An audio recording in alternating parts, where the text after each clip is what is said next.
నమస్కారం. ఇప్పుడు మీరు చూసేది వెంకటేశ్వర స్వామి గుడి దేవస్థానం, ఒంగూరు మండలం, కల్వకుర్తి డివిజన్, అచ్చంపేట నియోజకవర్గం. దీని గురించి ప్రత్యేకమైన పోరాటం జరుగుతూ ఉంది. ఆ పోరాటం గురించి తెలుసుకునే ప్రయత్నం చేద్దాం. నమస్కారం. నా పేరు రామానంద్ బాబు. ఒంగూరు మండలం శ్రీ వెంకటేశ్వర ఆలయం 35 ఫీట్ల ఎత్తైన ఈ కట్టడం మొదటి మొఘల్ చక్రవర్తులు కట్టిన దేవాలయం ఇది. ఇప్పుడు గర్భగుడిని చూద్దాం.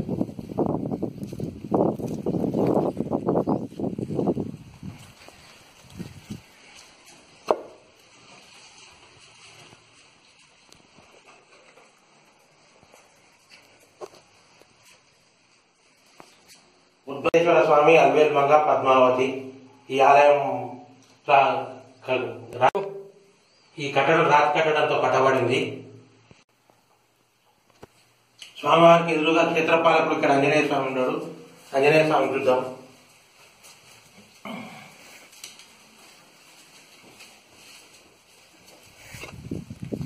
చూస్తున్నారు కదా, ఇప్పుడు మనం చూసేది ఆంజనేయ స్వామి దేవస్థానం. ఇది పూర్తిగా ధ్వంసమైంది. దీని గురించి కూడా కొంచెం తెలుసుకునే ప్రయత్నం చేద్దాం. ఇక్కడ రాతి కట్టే ద్రేస్తంభం ఉన్నది. ఆంజనేయ స్వామికి ఎదురుగా ద్రేస్తంభం ఉంటే దీన్ని శిథిలావస్థ చేసి స్వామివారిని ఎత్తిన పెట్టడం జరిగింది. ఇప్పుడు ఆ కట్టిన ద్రేస్తంభాన్ని చూద్దాం. ఆంజనేయ స్వామి ద్రేస్తంభాన్ని చూద్దాం.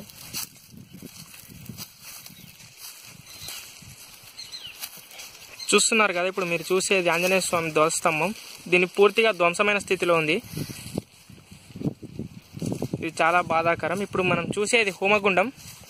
ఇది వెంకటేశ్వర స్వామి హోమం చేయడానికి హోమగుండం. ఇది చూసారు కదా, ఇది పూర్తిగా చెట్లు వచ్చేసిన దీంట్లో. ఇది వెంకటేశ్వర స్వామి హోమగుండం. ఇప్పుడు మీరు చూసేది రాతితో కట్టిన ధ్వజస్తంభం. చెప్పు. వెంకటేశ్వర స్వామి ధ్వజస్తంభం. స్వామివారి పాదాలు ఉన్నాయి. శిథిలావస్థ చేసి ఇక్కడ మొత్తం రాళ్ళు అవన్నీ శిథిలావస్థ చేసిండు కబ్జాదారు. ఈ రాజు మీరు చూసిందంతా ఈ దేవుని మాన్యం 15 ఎకరాల 3 గుంటలు, 289, 90 సర్వే నెంబర్లు. ఈ 2 నెంబర్లు ఇవి. ఈ 15 ఎకరాల 3 గుంటల మాన్యం ఇది.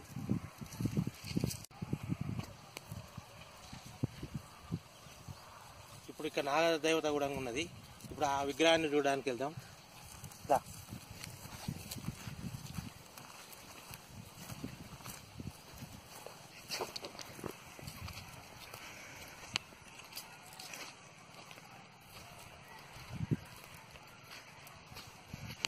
ఇప్పుడు ఇది చూసేదంతా కబ్జాకు గురైన పొలం.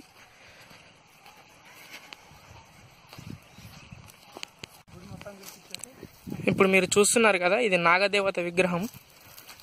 ఇది పూర్తిగా పొలము అవతడేసి ఉన్నది. ధ్వంసం చేసి గుడి దగ్గర ఉన్న ఈ నాగదేవతను తీసుకొచ్చి జేసీబీతో తెచ్చి ఇక్కడ నొక్కిండ్రు.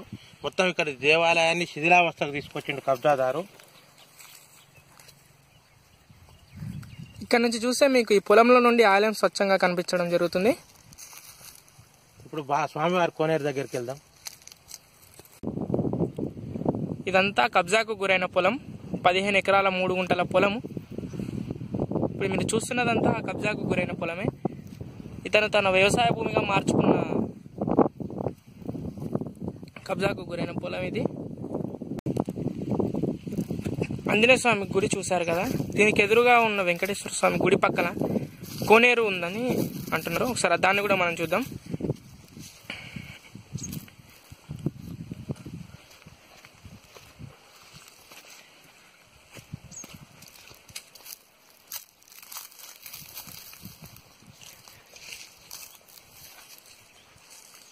ఇప్పుడు మీరు చూసేది ఇది గుడి కోనేరు. ఇది పూర్తిగా శిథిలావస్థానికి చేరింది. ఇతను తన వ్యవసాయ బావిగా కూడా మార్చుకున్నాడు.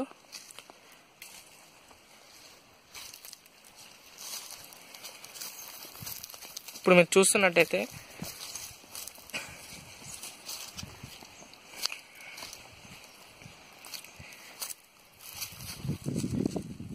ఇది మొత్తం వెంకటేశ్వర స్వామి గుడి దేవస్థానం మొత్తం 15 ఎకరాల పొలంలో ఉన్నది. 15 ఎకరాల 3 గుంటలు. దేవాలయ మాన్యాన్ని కబ్జాదారు 30,000 పూజాలకు ఇచ్చి 36 సంవత్సరాల కింద పట్టా మార్చుకున్నాడు. ఈ దేవుని మాన్యాన్ని పట్టాగా మార్చుకొని ఇప్పుడు నా భూమి అంటాడు. గుడి నాదే, దేవుడి నాదే, భూమి నాదే, అంతా నాదే అంటాడు. దీనికి సంబంధించిన కాగితాలు ఎంఆర్ఓ గారికి, కలెక్టర్ గారికి ఇవ్వడం జరిగింది. దీన్ని ప్రభుత్వం ఎంతవరకు న్యాయం చేస్తుంది అనేది 36 నెలల సంది వీళ్ళ చుట్టూ తిరుగుతూనే ఉందా. ఎంతవరకు న్యాయం చేస్తారో రేపు సోమవారం నాడు కలెక్టర్ గారు కూడా కలవడానికి పోతుందా.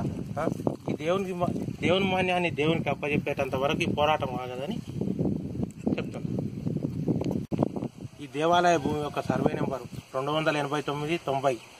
ఇది కాసరపాని ప్రకారం 54-55 కాసరపాని ప్రకారం 289/90 సర్వే నెంబర్లలో ఉన్న ఈ దేవాలయ మాన్యాన్ని ప్రభుత్వమే కాపాడి ప్రభుత్వం ప్రజలకు అప్పచెప్పవలసిందిగా కోరడానికి ఇది మా వంతు ప్రయత్నంగా చేస్తున్నాం. ఇది దేవాలయ పోరాటం సీఎం కేసీఆర్ గారు నిర్ణయం ఈ దేవాలయ పోరాటం ముఖ్యమంత్రి కేసీఆర్ చేరే వరకు ఈ పోరాటం ఆగదు.